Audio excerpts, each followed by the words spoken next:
नमस्कार, news 18 India देख रहे हैं आप और मैं हूं आपके साथ शिवानी पांडे। सुप्रीम कोर्ट में आज दिल्ली एनसीआर में बढ़ रहे प्रदूषण को लेकर अहम सुनवाई होगी। इससे पहले सुप्रीम कोर्ट ने केंद्र सरकार को आदेश दिया था कि संबंधित राज्यों के साथ मिलकर प्रदूषण से निपटने के लिए एक एक्शन प्लान बनाएं। खासतौर पर उद्योग, ट्रांसपोर्ट और कंस्ट्रक्शन से पैदा होने वाले प्रदूषण को लेकर कोर्ट ने सरकार से ठोस उपाय मांगे थे और साथ ही पराली जलाने पर कुछ दिनों के लिए रोक लगाने पर भी विचार करने को कहा था। यूपी के पूर्वांचल को प्रधानमंत्री ने एक्सप्रेसवे का तोहफा दिया। प्रधानमंत्री ने सुल्तानपुर में हुए कार्यक्रम में पूर्वांचल एक्सप्रेसवे का उद्घाटन किया, जिसके बाद हुआ एक्सप्रेसवे पर बनी 3 किलोमीटर से लंबी हवाई पट्टी पर शानदार एयर शो, जिसके प्रधानमंत्री खुद गवाह बने। इस हवाई पट्टी पर प्रधानमंत्री के सामने AN-32, मिराज 2000 और जैगुआर जैसे विमानों ने लैंडिंग की, जिसे देखकर पीएम और सीएम दोनों ने तालियां बजाईं। इन तीनों विमानों ने हवा में ऐसे शानदार करतब दिखाए कि देखने वाले दांतों तले उंगलियां दबा लें।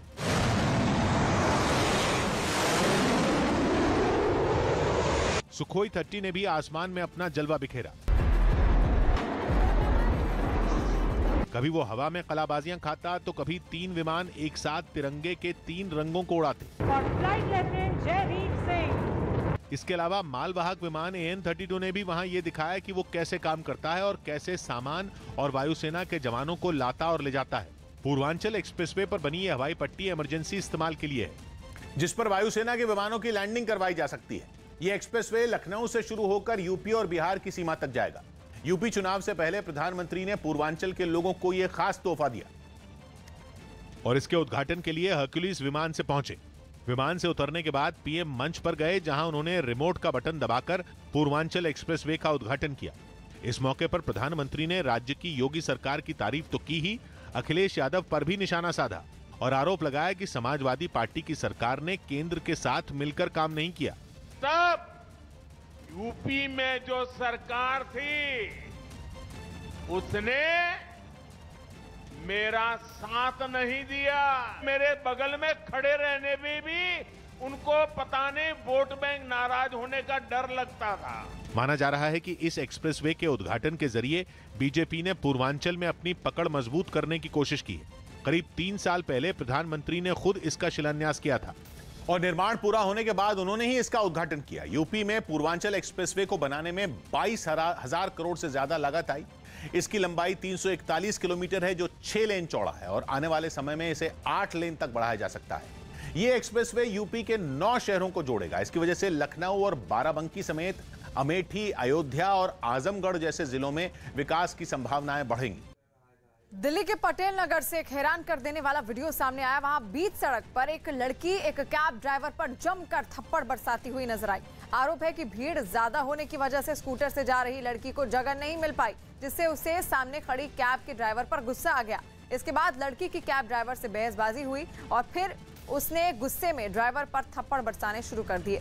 इस दौरान वहां मौजूद लोगों ने लड़की को रोकने की कोशिश की, लेकिन इससे लड़की का गुस्सा और बढ़ गया और उसने वहां मौजूद लोगों से भी बहसबाजी शुरू कर दी। बताया जा रहा है कि वीडियो 2 से 3 दिन पुराना है, जिस पर पुलिस ने शिकायत मिलने पर कार्रवाई का भरोसा दिया। दिल्ली के पास यूपी के नोएडा में पिछले 2.5 महीने से धरने पर बैठे कई किसानों ने अब अथॉरिटी दफ्तर पर पहुंचकर विरोध प्रदर्शन शुरू कर दिया। किसानों की मांग है कि नोएडा अथॉरिटी ने जिन किसानों की जमीन ली उन्हें ज्यादा मुआवजा दिया जाए।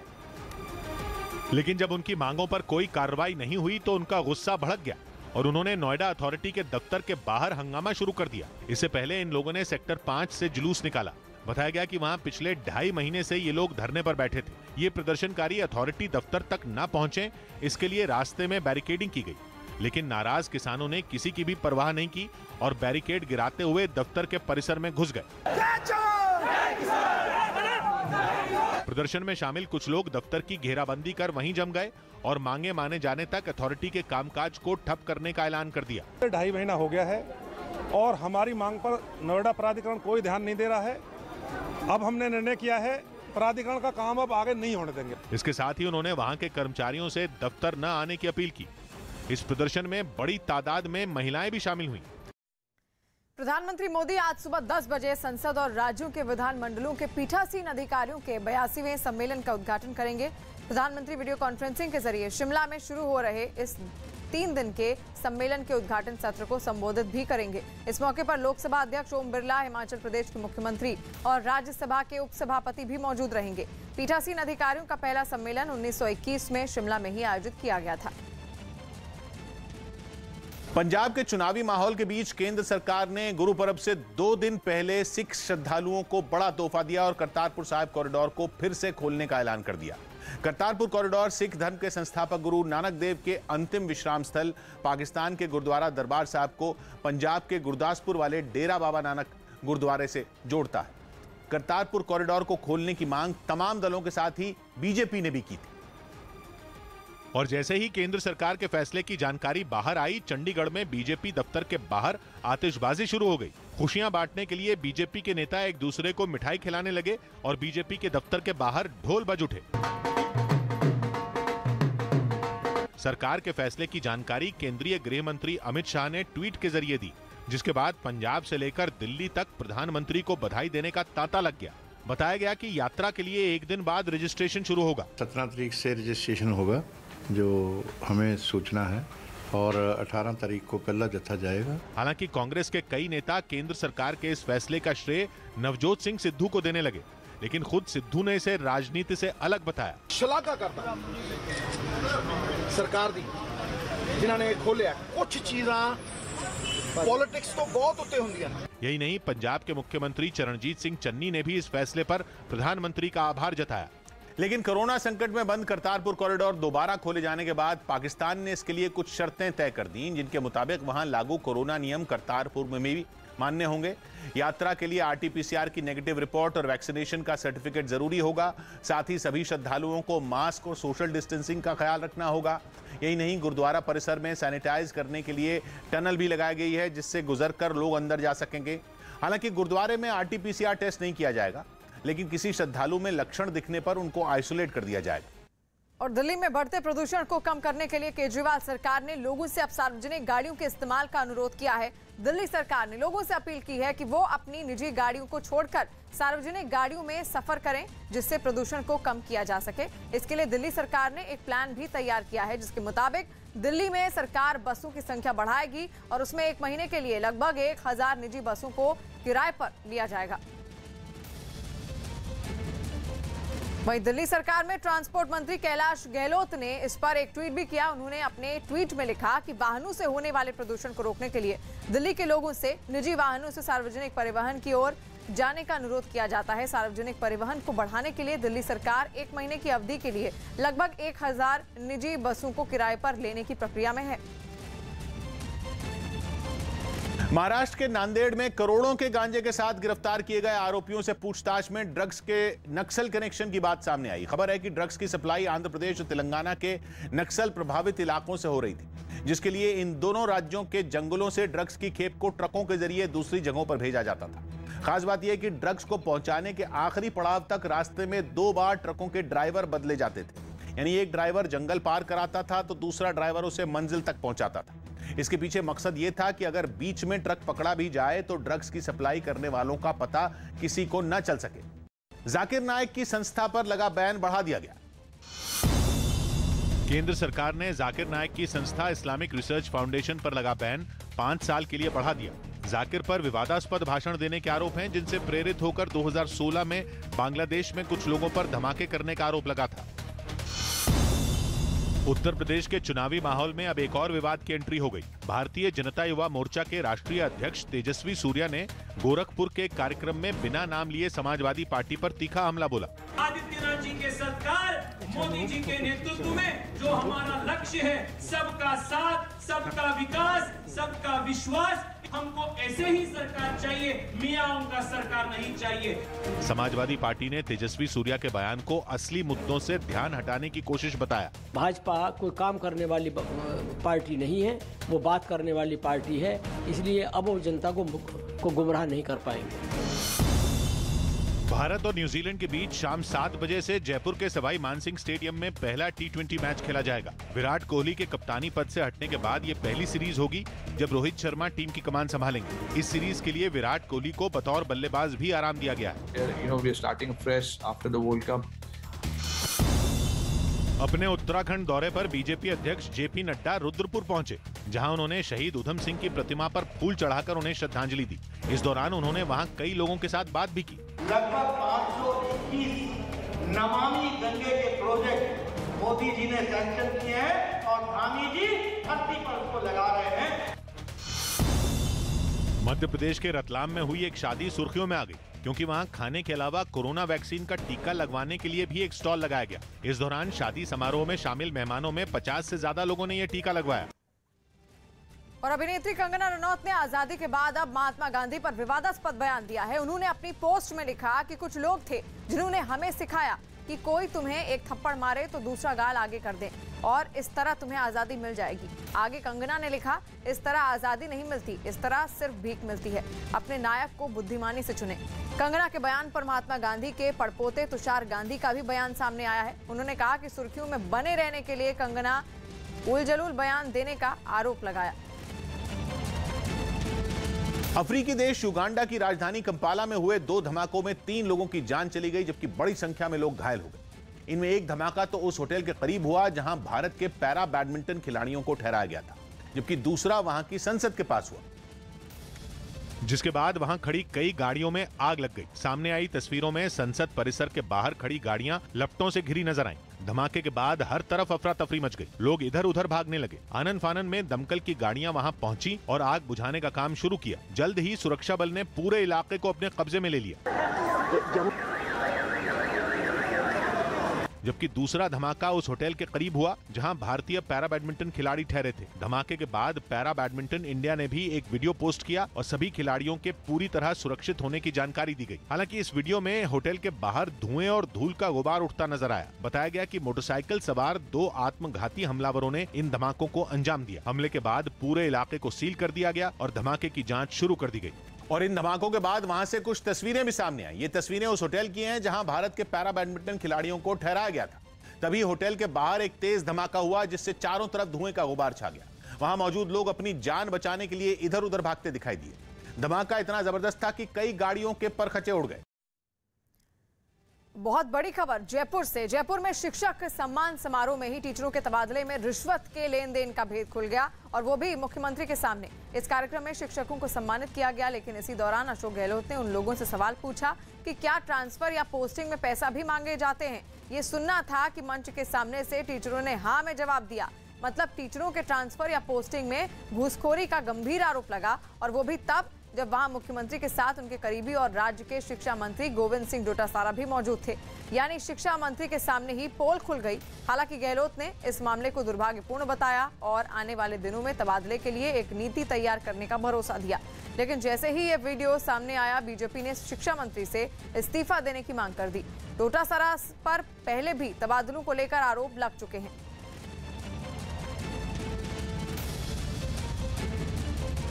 कोई बात नहीं, मुझे नहीं मालूम है, कहीं देने पड़ते हैं क्या हमारे।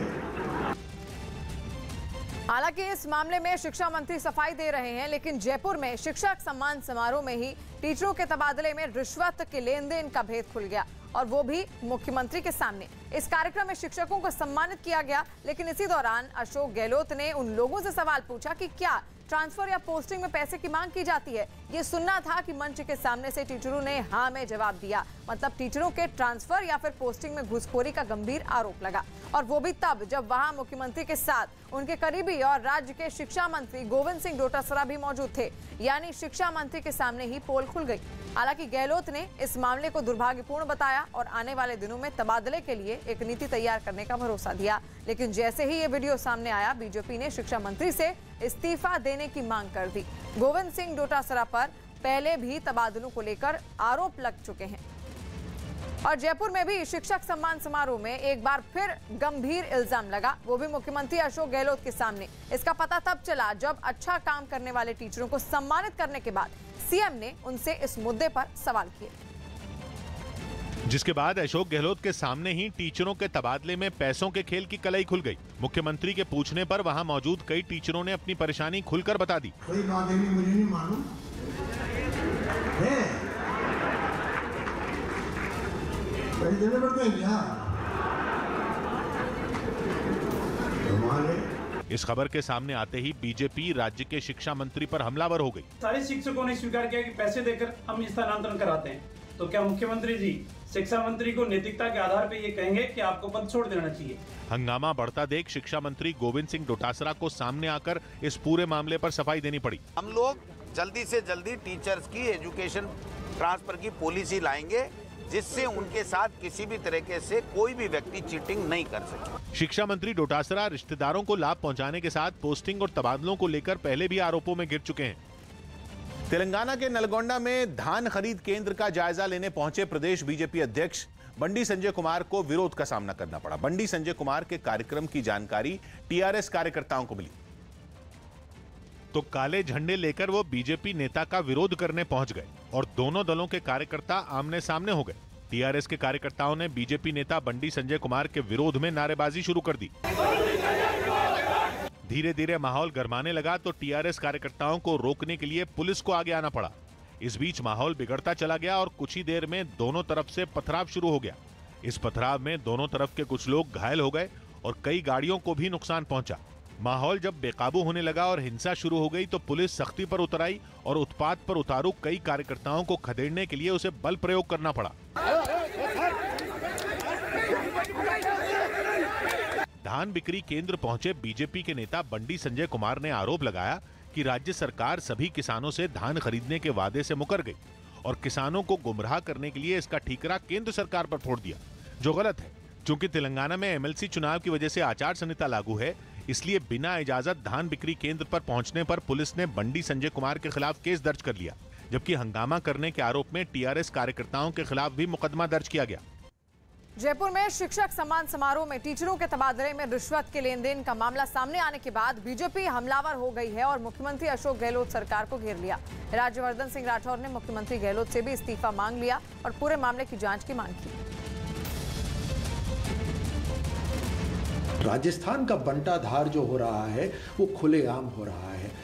लूट, डकैती, महिलाओं के ऊपर अत्याचार, दलितों के ऊपर अत्याचार, उस पर हम नंबर 1 हो रखे हैं। और आज देखिए सरेआम पूछा जा रहा है कि पैसे दिए जा रहे हैं क्या ट्रांसफ़र के लिए, और सब लोग बोल रहे हैं हाँ, और मुख्यमंत्री साहब और एजुकेशन मिनिस्टर उसी मंच पे बैठे और देख रहे हैं और शायद ये कहेंगे कि FIR कर ली। नहीं, अब गवर्नेंस कहाँ है राजस्थान में? देश में भूख से हो रही मौत पर सुप्रीम कोर्ट ने कड़ी चिंता जाहिर की और केंद्र सरकार से जवाब मांगा। इसके लिए देश की सबसे बड़ी अदालत ने केंद्र को सभी राज्यों के साथ मिलकर 3 हफ्तों में एक्शन प्लान बनाने को कहा। कोर्ट ने केंद्र सरकार से सामुदायिक रसोई को लेकर सभी राज्यों के लिए एक जैसी योजना बनाने का सुझाव दिया। साथ ही ऐसी रसोई बनाने को कहा जिसके जरिए गरीबों को सस्ता या मुफ्त में खाना दिया जाए। अदालत ने यह भी साफ कर दिया कि अगर केंद्र सरकार योजना नहीं बनाती है तो इस पर वो आदेश देगी। सुप्रीम कोर्ट ने इस मामले में केंद्र सरकार की गंभीरता पर भी सवाल उठाए और केंद्र से कहा कि वो राज्य सरकारों से पूछे कि कैसे इस स्कीम को लागू किया जा सकता है और इसे लागू करने में कितना समय लगेगा। टीम इंडिया के खिलाफ T20 सीरीज में केन विलियमसन नहीं खेलेंगे। न्यूजीलैंड ने टेस्ट सीरीज की तैयारी के लिए कप्तान केन विलियमसन को आराम दे दिया। वो भारत के साथ होने वाली T20 सीरीज में नहीं खेलेंगे। उनकी जगह टिम साउदी न्यूजीलैंड की कप्तानी करेंगे। कांग्रेस महासचिव प्रियंका गांधी यूपी के चित्रकूट में दोपहर में महिलाओं के कार्यक्रम में शामिल होंगी। कांग्रेस ने इस कार्यक्रम को लड़की हूं लड़ सकती हूं संवाद नाम दिया है। यूपी विधानसभा चुनाव की तैयारियों में जुटी प्रियंका गांधी ने पिछले दिनों यही नारा दिया था। दिल्ली की हवा में जहर घुलने के साथ ही एलर्जी और सांस संबंधी बीमारियों की वजह से अस्पताल पहुंचने वाले बच्चों की संख्या बढ़ गई। सांस में प्रॉब्लम, आंखों में जिचिंग वगैरह होती है, इसलिए बुलाए बच्चों। दिल्ली सरकार के सबसे बड़े अस्पताल LNJP के साथ ही बच्चों के सबसे बड़े अस्पताल चाचा नेहरू बाल चिकित्सालय में भी प्रदूषण की वजह से बीमार होने वालों की संख्या में अचानक उछाल आ गया। ऐसे में डॉक्टरों ने माता पिता से बच्चों के लिए खास सावधानियां बरतने की अपील की। माता पिताओं को भी बोलना है कि वो इस समय बच्चों का बहुत विशेष ध्यान रखें, बच्चों को बहुत ज्यादा पोल्यूशन में ना निकालें। यूपी के कानपुर में हिरासत से लौटे एक लड़के की मौत के बाद उसके परिवार वालों ने पुलिस को घेर लिया। उन्होंने आरोप लगाया कि हिरासत में उस लड़के के साथ हुई मारपीट के बाद उसकी तबीयत बिगड़ गई थी, जिसके बाद पुलिस ने उसे छोड़ दिया था। बताया गया कि 3 दिन पहले कुछ पुलिस वाले उस लड़के को चोरी के इल्जाम में पूछताछ के लिए घर से पकड़ कर ले गए थे। ना मारा है सर, कुछ कहने को नहीं, आप खुद देख लीजिए और मानने के बाद कहते हैं कि इसको ले जाइए। मामले ने जब तूल पकड़ा तो पुलिस के बड़े अधिकारी ने पीड़ित परिवार को जांच का भरोसा दिया। आरोप के आधार पर और तहरीर भी हम मांग रहे हैं, तहरीर के आधार पर मुकदमा लिखवाएंगे और जांच के उपरांत जो भी निष्कर्ष निकलेगा आपको मैं बता दूंगा। कांग्रेस नेता सुप्रिया सुनेत ने मणिशंकर अय्यर के मुगलों पर दिए बयान का समर्थन किया और सवाल पूछा कि इसमें बुराई क्या है। सुप्रिया सुनेत ने मुगलों के शासन को अच्छा बताते हुए कहा कि मुगलों के शासन में देश की जीडीपी बेहतर रही थी। जिन मुगल शासकों ने अतिक्रमण किया, जिन्होंने जबरदस्ती करी, उनका नाम कोई नहीं लेता है, लेकिन अकबर का नाम तो हम सब लेते हैं। उसमें क्या खराबी है? मुगल होना खराब है क्या? मैं पूछती हूँ आपसे, मुगल होना खराब नहीं है। जो अतिक्रमण हुआ, जिन लोगों ने जोर जबरदस्ती करी, जिन्होंने लूटा खसोटा, उनके बारे में इतिहास भी उनको गौरवान्वित नहीं करता है। तो ये जो एक ब्रश से पेंट कर देना हो जाता है कि मुगल सब खराब थे, बिल्कुल नहीं थे, सब मुगल खराब नहीं थे। ये मैं बोलना चाहती हूँ आपसे। बहुत अच्छे मुगल शासक भी हुए जिन्होंने इस देश को बड़ी बड़ी जीडीपी दिए, बड़ी बड़ी इमारतें दी, एक बहुत बढ़िया व्यवस्था दी। गुजरात के अहमदाबाद में नगर निगम ने सड़कों के किनारे लगने वाले नॉनवेज यानी मांसाहारी खाने के ठेलों को हटाने का काम शुरू कर दिया। नगर निगम ने कुछ दिन पहले सड़कों के साथ ही स्कूल, कॉलेज सहित धार्मिक स्थानों के 100 मीटर के दायरे से ऐसे ठेलों को हटाने का फरमान जारी किया था। और अपने ऐलान के मुताबिक निगम के लोग सड़कों पर अवैध कब्जा करने वाले इन ठेलों को हटाने के लिए सुबह से ही निकल पड़े। कुछ ही देर में नॉनवेज खाने का सामान बेचने वाले कई ठेले सड़कों से उठा लिए गए। निगम की कार्रवाई का असर जिन ठेले वालों पर पड़ा, उन्हें जब कोई रास्ता नहीं सूझा तो वो विरोध प्रदर्शन पर उतर आए। नगर निगम की ओर से ये जब फैसला लिया गया तो उसका विरोध करने के लिए जो छोटे छोटे व्यापारी हैं, जो अपना घर का गुजारा करते हैं ठेला चलाकर, वो आज विरोध करने यहाँ पर उतरे हैं। प्रदर्शनकारियों ने कारोबार चलाने के लिए निगम और सरकार से वैकल्पिक जगह देने की मांग की और ऐसा नहीं करने पर फैसले के खिलाफ कोर्ट जाने की धमकी दी। मौका मिला तो कांग्रेस ने भी उनके शासन में बनाई गई नीति को लागू करने की मांग कर डाली। गरीब लोगों के लिए स्ट्रीट वेंडर पॉलिसी जो कांग्रेस के शासन में आज तक क्यों नगर निगम लगा नहीं रही है? कांग्रेस ने निगम के फैसले को राज्य के मुख्य मुद्दों से लोगों का ध्यान हटाने की साजिश करार दिया। दिल्ली के कल्याणपुरी इलाके में बांस के बाजार में भीषण आग लगने से अफरा तफरी का माहौल बनता हुआ दिखा। देखते ही देखते पूरे बाजार से आग की ऊंची ऊंची लपटें उठती हुई नजर आई। दमकल की 10 गाड़ियों को काफी देर की मशक्कत के बाद आग को काबू में पा लिया गया। पुलिस ने शॉर्ट सर्किट की वजह से आग भड़कने की आशंका जताई है। जो बैम्बू का गोडाउन है कल्याणपुरी, शायद ये कौन सा 18 है, उसमें तो इनिशियल टर्नआउट पे उसमें ही हमने 4-5 गाड़ियां भेज दी थी। फिर उसके बाद बराबर कॉल आ रही थी तो एक गाड़ी और एक्स्ट्रा भेजी। उसके बाद लेकिन आग फैलने का मेन कारण रहा कि ये जो बिजली की जो ऊपर सप्लाई थी उसको कटने में टाइम लगा। फिर जैसे ही वो कटी है उसके बाद 2 गाड़ियाँ और आ गई है। टोटल 8 गाड़ियाँ मौके पर काम कर रही हैं। आग अब बुझ गई है, कूलिंग ऑपरेशन कंटिन्यू है और अभी तक किसी के कैजुअलिटी का कोई वो है नहीं, फिर भी सर्च कर रहे हैं। बहुत बड़े लेवल पे आग थी, लेकिन भगवान का वो रहा कि शुक्र रहा कि कोई कैजुअलिटी नहीं हुई और कोई ज़्यादा बड़े एरिया में आग नहीं फैल पाई, क्योंकि आसपास सारी हमारी पूरा क्लस्टर था। लेकिन मौके पे हमारी फायर की टीम ने आके जो मोर्चा संभाला है और पूरी तरह से जो रेस्क्यू करने का काम किया है। कोई भी कैजुअलिटी नहीं हुई, किसी प्रकार किसी को कोई चोट नहीं आई और उन लोगों ने इस पर काबू पा लिया और अब अभी लगता है कि अब आग पे काबू पा लिया गया है। उत्तर प्रदेश के मुरादाबाद से एक चौंकाने वाला वीडियो सामने आया। वहां मोटरसाइकिल सवार बदमाशों ने बाजार में सरेआम फायरिंग कर दहशत फैला दी। आरोप है कि नशे में धुत ये बदमाश कारोबारियों को अवैध वसूली के लिए धमकाने पहुंचे थे, लेकिन बाजार में पहुंचकर उन्होंने हवा में गोली चला दी। इसका एक वीडियो भी सामने आया जिसमें मोटरसाइकिल पर सवार वो 3 बदमाश बाजार में पहुंचते दिखे। मोटरसाइकिल चला रहे बदमाश ने गहनों की दुकान के आगे गाड़ी रोक दी और जेब से पिस्तौल निकालकर उसमें गोली भरने लगा। पिस्तौल लोड करने के बाद उसने हवा में फायर कर दिया। इस दौरान पीछे बैठे उसके साथी कारोबारियों को धमकाते नजर आए। गोली चलाने के बाद उसने मोटरसाइकिल आगे बढ़ा दी, लेकिन बैलेंस बिगड़ने से पीछे बैठे उसके दोनों साथी सड़क पर ही गिर पड़े। लेकिन जल्द ही वो उठ खड़े हुए और पिस्तौल में गोली भरकर दोबारा फायर करने की कोशिश करने लगे। काफी देर तक हंगामा करने के बाद वो वहां से भाग निकले। जानकारी मिलने पर पुलिस भी वहां पहुंची और कार्रवाई करते हुए एक बदमाश को दबोच लिया। उनकी मोटरसाइकिल भी जब्त कर ली गई। बहुत बड़ी खबर आ रही है क्रिकेट से जुड़ी हुई। क्रिकेट को ओलंपिक्स खेलों में शामिल किया जा सकता है। दशकों से कोशिशें चल रही हैं कि क्रिकेट को भी ओलंपिक खेलों में शामिल किया जाए, लेकिन अब जाकर आईसीसी की ये कोशिश कामयाब होने के आसार बनते हुए दिखने लगे हैं। आईसीसी ने ऐलान किया है कि अपने नए कैलेंडर का मतलब 2024 से 2031 तक आईसीसी के टूर्नामेंट कौन से देशों में होंगे, इसका फैसला किया गया है। इनमें एक नाम है अमेरिका का, जहां अब तक आईसीसी का कोई टूर्नामेंट नहीं हुआ है। पहली बार अमेरिका में 2024 का T20 वर्ल्ड कप खेला जाएगा। अमेरिका के ही लॉस एंजलिस में 2028 के ओलंपिक खेल भी होने हैं और माना जा रहा है कि 2024 का T20 वर्ल्ड कप करवाने के पीछे आईसीसी की कोशिश ये है कि 2028 के ओलंपिक खेलों से पहले अमेरिका में इंतजाम देख लिए जाएं। अमेरिका अभी आईसीसी का एक एसोसिएट सदस्य है और तेजी से वहां क्रिकेट की लोकप्रियता बढ़ रही है। अमेरिका के खिलाड़ी कई देशों में होने वाली लीग में पिछले कुछ सालों से हिस्सा ले रहे हैं। इसके अलावा दुनिया के कई देशों के खिलाड़ी क्रिकेट खेलने के लिए अमेरिका गए हैं, जिनमें भारत के उन्मुक्त चंद भी शामिल हैं। माना जा रहा है कि आईसीसी ने ओलंपिक खेलों में क्रिकेट को शामिल करवाने के लिए युद्ध स्तर पर कोशिशें तेज कर दी हैं। ओलंपिक में T20 को शामिल किया जा सकता है और जरूरत पड़ी तो आईसीसी इसके लिए T10 मैचों को भी हरी झंडी दे सकता है। हालांकि आईसीसी के कोई भी टूर्नामेंट 10 ओवर वाले फॉर्मेट में नहीं होते, लेकिन T10 मैचों को आईसीसी पहले ही मंजूरी दे चुका है। मतलब ये है कि छोटे फॉर्मेट का क्रिकेट अब ओलंपिक खेलों का हिस्सा बन सकता है।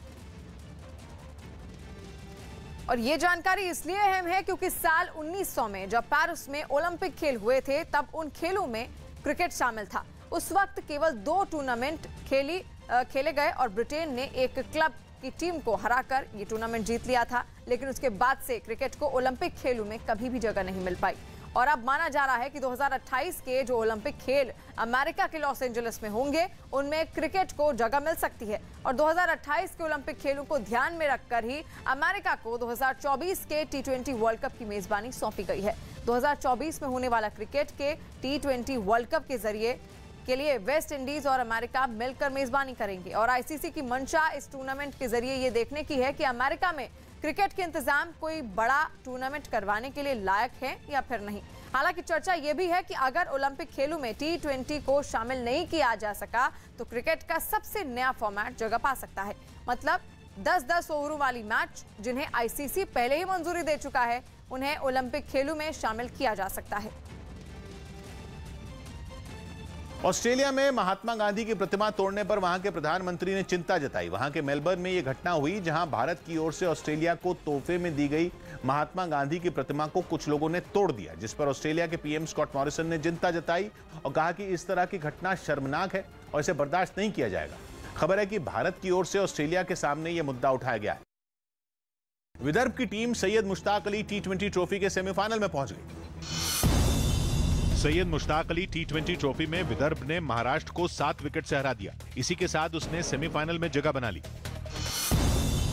आरोप है कि गुजरात के भरूच में पैसों का लालच देकर आदिवासी समुदाय के करीब 100 परिवारों का धर्मांतरण करवाया गया। इन आरोपों के बाद पुलिस ने 9 लोगों के खिलाफ केस दर्ज कर लिया। साथ ही इस मामले में विदेश से फंडिंग होने का भी शक जताया गया। जंगी जहाज INS विशाखापट्टनम 25 नवंबर को नौसेना के बेड़े में शामिल हो जाएगा। इस कार्यक्रम में रक्षा मंत्री राजनाथ सिंह भी शामिल होंगे। म्यांमार की सत्ता पर कब्जा जमाए बैठी सेना ने ऑंग सान सूची पर आरोप तय कर दिए। उन पर पिछले साल वहां हुए चुनावों में धोखाधड़ी का आरोप लगाया गया। माना जा रहा है कि ऐसा कर सेना उन्हें लंबे समय के लिए जेल भेज सकती है। राजस्थान में अशोक गहलोत के मंत्रिमंडल में फेरबदल के दौरान कुछ मंत्रियों की छुट्टी हो सकती है। इनमें शिक्षा मंत्री गोविंद सिंह डोटासरा भी हो सकते हैं, जो फिलहाल राजस्थान कांग्रेस के अध्यक्ष भी हैं। सचिन पायलट के पद छोड़ने के बाद से ही प्रदेश अध्यक्ष पद डोटासरा के पास है। शिक्षा विभाग के कार्यक्रम में अशोक गहलोत के भाषण में भी इस बात के संकेत मिले।